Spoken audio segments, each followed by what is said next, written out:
नमस्कार. जनता दरबारामध्ये आपणा सर्वांचं हार्दिक स्वागत. निरनिराळ्या सकारात्मक प्रयत्नांची माहिती आपण आपल्या ह्या जनता दरबारमधून करून घेत आहोत आणि तुम्ही ही जी माहिती सांगताय ती खूप चांगली आहे, त्याचा आम्हाला खूप उपयोग होतो असं सांगणारे अनेक अभिप्राय आमच्यापर्यंत पोहोचत आहेत आणि त्यातूनच आमच्या सर्वांचा हुरूपसुद्धा खूप वाढत आहे. तुमच्यापर्यंत चांगली वेगळी माहिती पोहोचवण्यासाठी टीम जनता दरबार प्रयत्नांची पराकाष्ठा करत आहे. त्यातून आमची अपेक्षा एकच आहे की जास्तीत जास्त लोकांनी हा जनता दरबार बघावा. सारे मिळून करूया, आपलं जगणं सुसह्य करूया आणि त्यासाठीच तुमचा आमचा सर्वांचा जनता दरबार.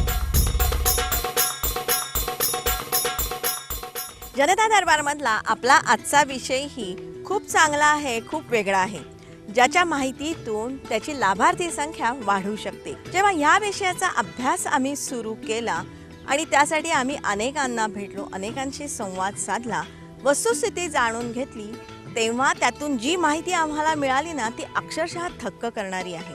म्हणजे असं की दरिद्री, अशिक्षित किंवा बेकार जे युवक आहेत किंवा त्यांच्यापासून अनेक गरजूंना मदतीचा हात देणारं महाराष्ट्र शासनाच्या सामाजिक न्याय विभागाच्या अखत्यारीत असलेलं महात्मा फुले मागासवर्ग विकास महामंडळ, या महामंडळाकडून आर्थिक लाभ घेऊन या अनेकांनी आपला लाभ तर करून घेतलेला आहेच, स्वतःच्या पायावर ते उभे राहिलेले आहेत आणि त्यांनी रोजगार निर्मितीही केलेली आहे.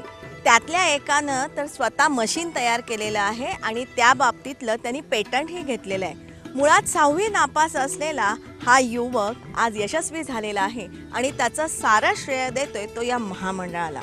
त्याचबरोबर हातमागावरती पैठणी तयार करणाऱ्या युवकांनाही भेटणार आहोत. त्यांनी महामंडळाकडून आर्थिक लाभ घेऊन स्वतःची उन्नती केलेली आहे, त्यांनाही आपण भेटणार आहोत आणि पैठणी तयार कशी करायची तेही आपण बघणार आहोत.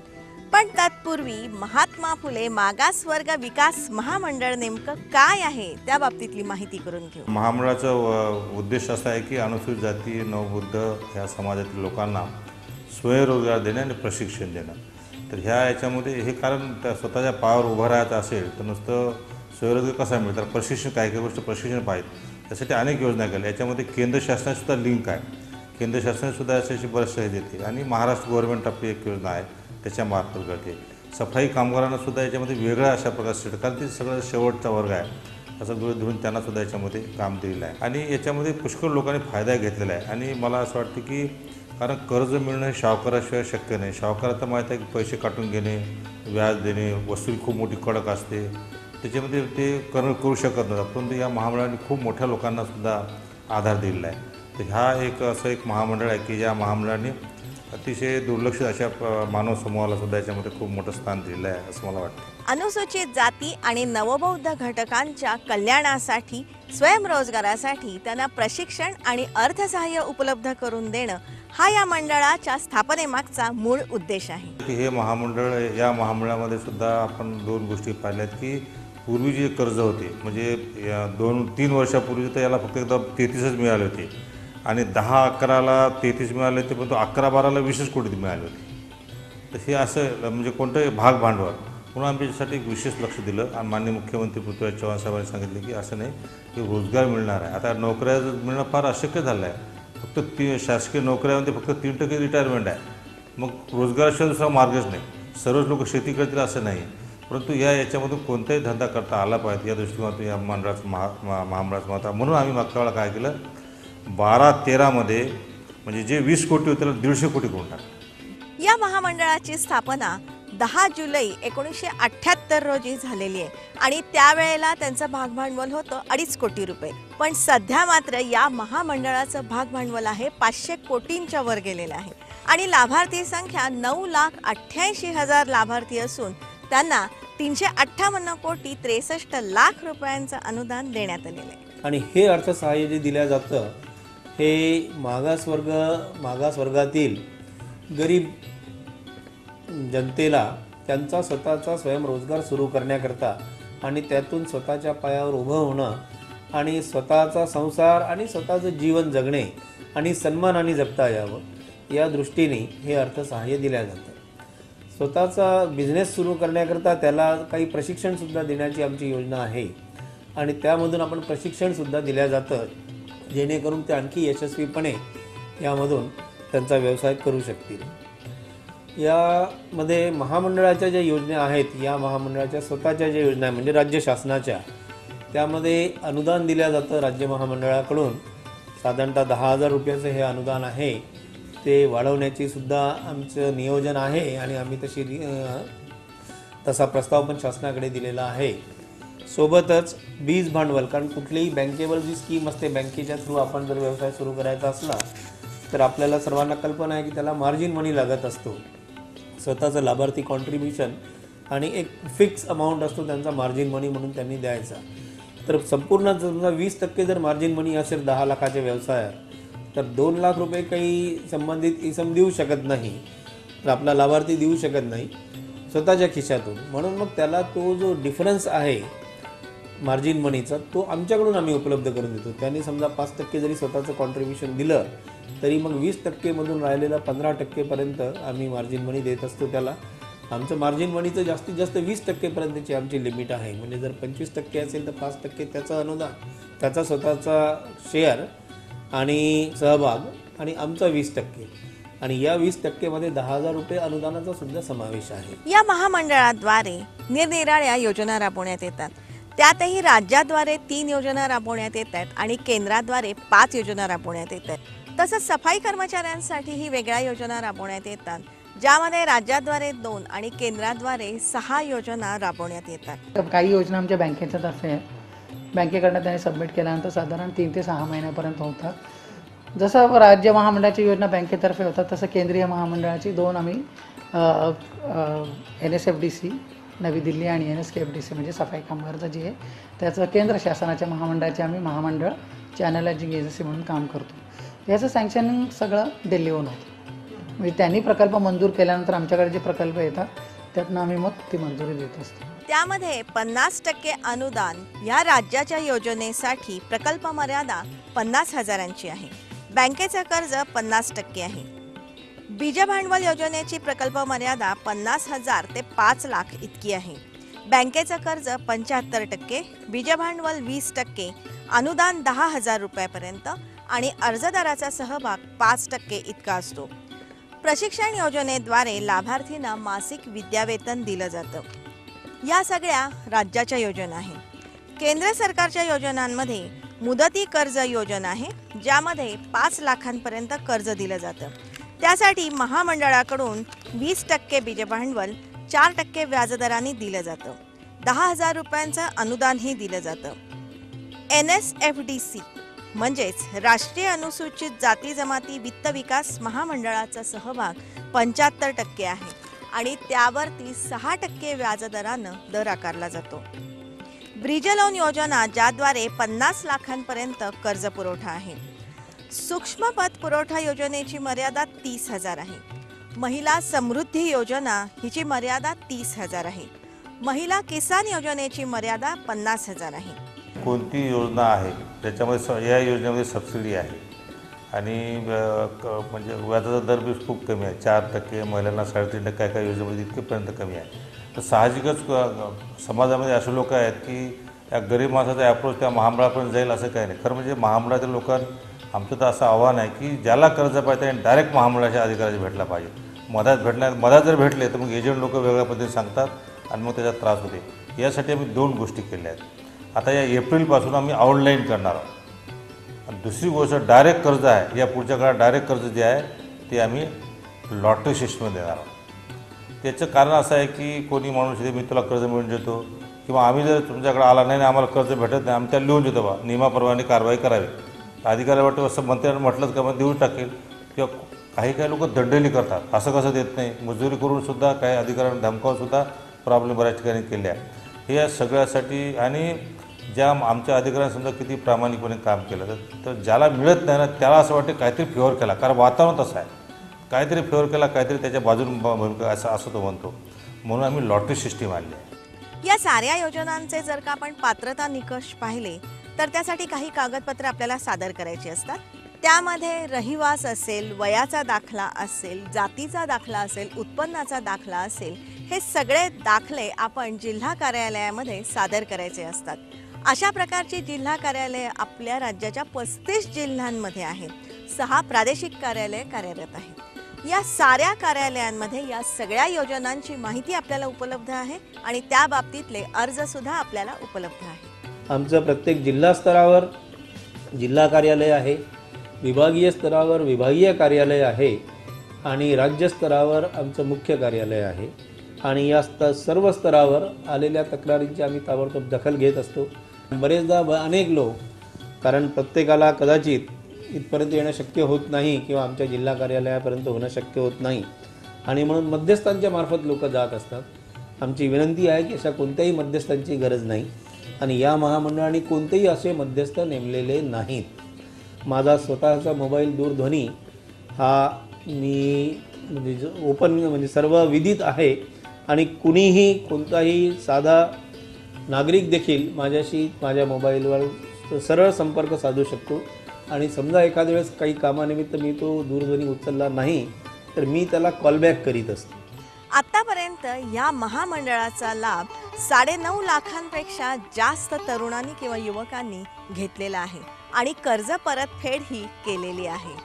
थोडक्यात अशिक्षित किंवा हे जे बेकार युवक आहेत ते भरकटण्यापेक्षा त्यांच्यावरती प्रचंड विश्वास ठेवून त्यांना आर्थिक सहाय्य करण्याची सरकारची भूमिका आहे आणि त्याला प्रतिसादही उत्तम मिळतो आहे. लाभार्थींनी इथून अर्थसहाय्य घेतल्यानंतर त्याचा योग्य वापर केला पाहिजे, तो त्याच्या व्यवसायामध्ये अंमलात आणला पाहिजे, उपयोगात आणला पाहिजे आणि त्यातून त्यांनी आपला व्यवसाय उभा करून स्वतःच्या पायावर उभं होऊन लोकांसमोर उदाहरण निर्माण केलं पाहिजे. आता हेच बघा ना, हा जो युवक आहे त्यांनी एम्बॉसिंगचं स्वतः एक मशीन तयार केलेलं आहे आणि त्याचं पेटंट स्वतःच्या नावावर करून घेण्या इतपत भरारी त्यांनी मारलेली आहे आणि तीही महामंडळाच्या मदतीतून. 6वी नापास आहे मी. 6वी नापास म्हणजे म्युन्सिपाल्टी डॉकेट कॉलनी शाळा आहे, त्या तिथे मी 6वीपर्यंत शिक्षण घेतलं माझं. तर माझे वडील IIT मध्ये वॉचमॅन होते.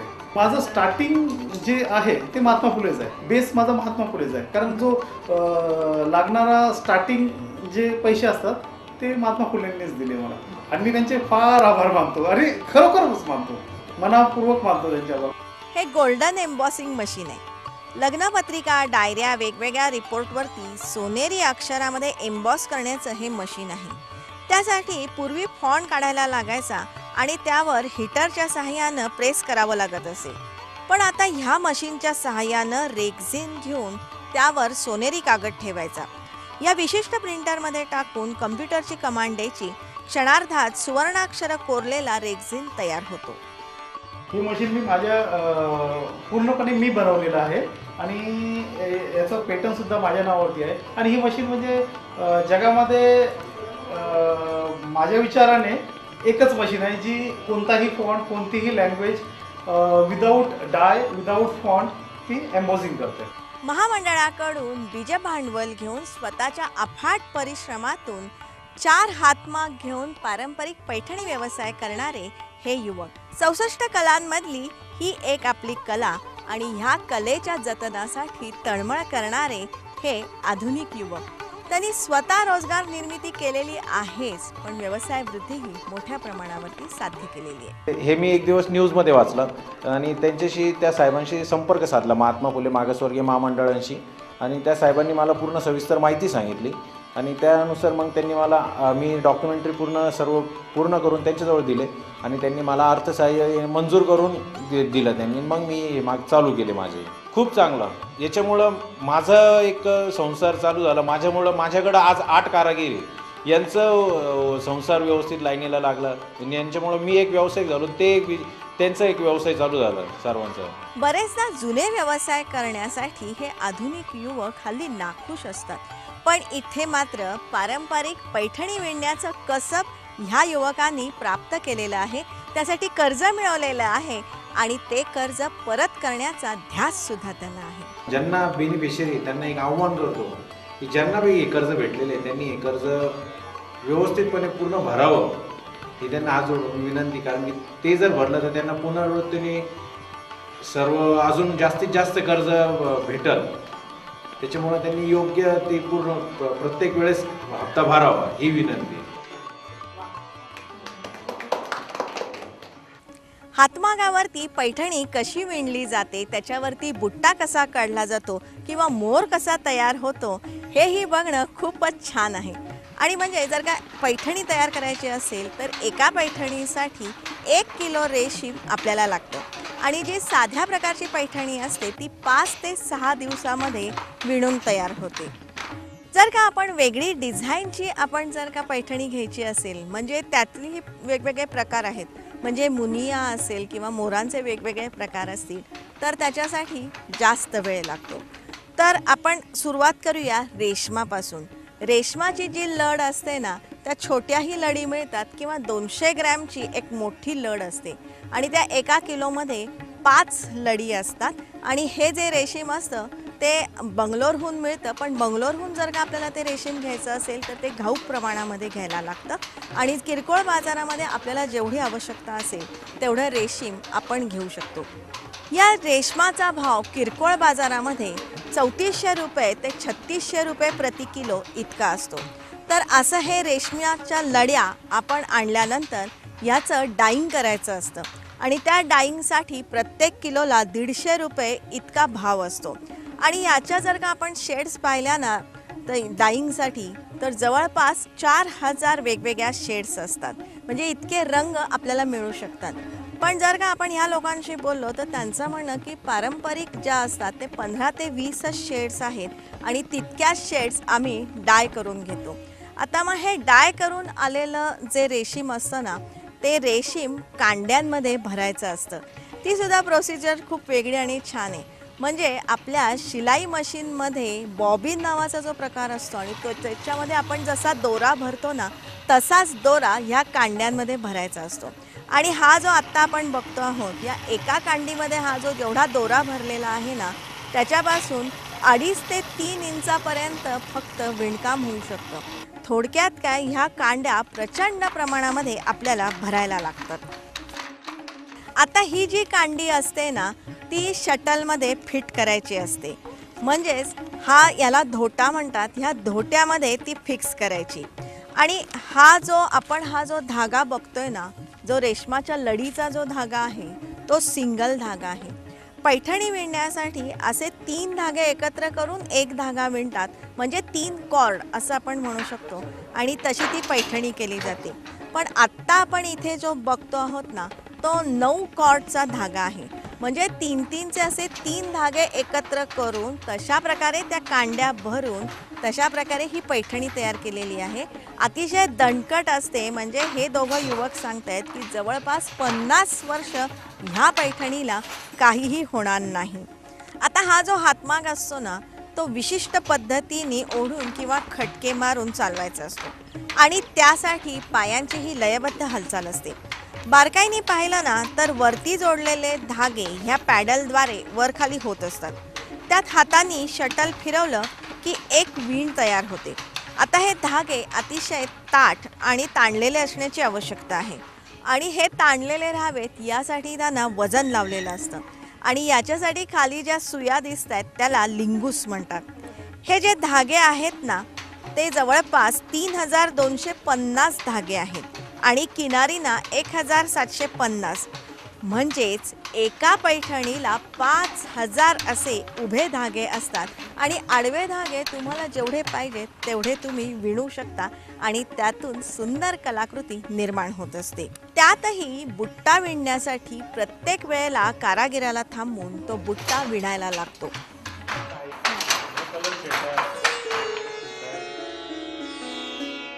संपूर्ण जगभरामध्ये आपल्या महाराष्ट्राचं वैभव असलेली ही पैठणी, हिच्या जतनासाठी ही तरुण पिढी प्रचंड प्रमाणामध्ये मेहनत करत आहे. सरकारही त्यांना भरपूर मदत करत आहे. आता आपल्या सगळ्यांचं कर्तव्य आहे की यांच्या या साऱ्या कलाकृतींना आपण दाद द्यायला पाहिजे. मी 2 वेळा महात्मा फुलेचा लाभार्थी आहे, तर त्यांच्या सहयोगामुळेच आज माझी थोडी का होईना यशस्वी जीवनाची वाटचाल मी करू शकलेलो आहे. फायदा झाला म्हणजे आम्ही दुकान टाकलं आणि बिझनेस चालू केला आणि जे आहे आमचे हप्ते पण चांगले जातात आणि थोडा बहुत फायदा पण आहे आम्हाला. आणि महामंडळाच्या जे पण अधिकारी आहेत त्यांचा खूप सहयोग आहे सगळ्यांचे. आम्ही सगळ्यांचे आभारी मानतो. ज्यांना समजा कर्ज घेतलेला असेल त्यांना भरणं आवश्यक आहे. कारण का की आपल्याला समोरून भेटलेली आहे संधी, तर ती आपण खर्च केलेला आहे किंवा लाभ भेटलेला आहे तर ती फेडणं जरुरी आहे. चांगलं वाटतं ना आम्हाला, मदत मिळाल्यापासून चांगलं वाटतं. त्यांनी बी ते काम करावा, वाढवावा आणि फेडावा. नक्कीच मी महामंडळाला खूप आभारी आहे मी त्यांचा. कारण की बऱ्याच वेळेला होतकरू तरुण असतात, परंतु आर्थिक पाठिंबा नसल्या कारणामुळे त्यांच्या ॲक्टिव्हिटीज होत नाही तेवढ्या फारशा. तर महामंडळाचा मोठा हात आहे त्याच्यामध्ये. कर्ज मिळवण्याबरोबरच कर्जाची परतफेड करणंही अत्यंत आवश्यक आहे, ज्यातून अशा अनेक वंचितांना कर्ज मिळू शकतं किंवा त्यांची आर्थिक उन्नती होऊ शकते. 2008ला आपण कर्ज मोठ्या प्रमाणात माफ केलं, सगळ्या महामंडळाचं कर्ज माफ केलं. ते एक वातावरण झालं की आता कर्ज आज ना उद्या माफ होणारच आहे, परंतु आम्ही त्यांना सक्त सांगितलं की कर्ज आता माफ होणार नाही तुम्हाला भरा. कारण तुम्ही जर कर्ज फेडलं नाही तर पुढच्या पिढीला कसं ते रिव्हॉल्विंग असते. तुम्ही जर कर्ज फेडलं तर तुमच्या बांधाला दुसऱ्याला कर्ज मिळेल, तुम्हाला अधिक जास्त दुसऱ्या योजनेसाठी मिळू शकते. म्हणून आपली चांगली सवय, ही चांगली सवय आपण गमावू नये. कर्ज माफ केलं त्यावेळेला अनअवॉइडेबल सरकारला वाटलं खूप आता चांगला आहे, हे भरू शकत आहे दिला आहे. परंतु या काळामध्ये सरकारची स्पष्ट भूमिका आहे की कर्ज हे माफ होणार नाही. कर्ज नियमात भरा, तुम्ही नियमात भरलंच पाहिजेत. आणि नियमात जर भरलं नाही तर मग पुन्हा तुम्हाला कर्ज मिळतं, तुमच्या बांधवाला मिळणार नाही. आणि आम्ही अधिकार स्पष्ट सांगत आहे, जर तुम्ही जर वसुलीचं प्रमाण जर वाढवलं नाही तर मग तुम्हाला पैसे मिळणार नाही, तुमचं महामंडळ बंद होऊन जाईल. मग अतिशय कार्यक्षम असंच हे महामंडळ आहे, ज्याची स्तुती दिल्ली दरबारीही झालेली आहे. मध्यंतरी आपल्या मुंबईला SC कमिशनचे अध्यक्ष आणि त्याची पूर्ण फुल टीम आली होती इथे. आणि त्यांनी चांगलं 1.5 दिवस जवळ 16-17 विभागाचं लोकांना बोलावलं. त्याच्यामध्ये अनेक गोष्टी करा. फक्त एक ॲट्रॉसिटीमध्ये आपलं रेट जो आहे तो कमी आहे, बाकी दी बेस्ट आहे. आणि मग तुम्हाला दिल्लीला भेटले शैलजा जे आमच्या सामाजिक न्यायालयात नवीन मंत्री आहेत, तसं चहापानासाठी उभं होतं. ते म्हणाले नमस्कार केला. तर ते मॅडमला सांगत होते सामाजिक न्यायमंत्र्यांना की Maharashtra is the best state. Individually beneficiary स्कीममध्ये देणं, बरोबर देणं, नाहीतर रोडवर खर्च केला, कोणत्या धरणावर खर्च करून टाकला, असं करणारे राज्य नाही. हे फार डिसिप्लिन राज्य आहे आणि याचे अनुकरण करावं अशा प्रकारची त्याने चांगल्या भावना व्यक्त केल्या. मी काही याच योजनांमध्ये सुधारणा करून आर्थिक मर्यादा वाढवून आणि काही नवीन स्वरूपाच्या योजना, अशा स्वरूपाच्या योजना आम्ही शासनाकडे प्रस्तावित केलेल्या आहेत की जेणेकरून हीच मर्यादा 50,000पर्यंत, 1 लाखापर्यंत, 5 लाखापर्यंत आणि 30 लाखापर्यंत अशा प्रकारे वाढविल्या जाव्यात वेगवेगळ्या योजनांमध्ये, जेणेकरून त्याचा खराखुरा लाभ आम्हाला लाभार्थीला देता येईल आणि खरंच तो एक यशस्वी उद्योजक म्हणून, व्यावसायिक म्हणून उभा राहिलेला आपल्याला दिसू शकेल. आपल्या साऱ्यांच्याच आजूबाजूला वावरणारे हे युवक, सरकारने यांच्यावरती प्रचंड विश्वास टाकला आणि यांना आर्थिक सहाय्य दिलं. त्यातून ह्या साऱ्यांनी जे काय साध्य केलं ना, ते डोळे दिपवणारं होतं. ते आपण साऱ्यांनी अनुभवलं. आमचं काम की हे मोठे मोठे पुलं बांधायचे नाही, तर माणसं बांधायची. त्याचं व्यक्तिमत्व डेव्हलप करा, त्याला स्वतःच्या पायावर उभा राहा.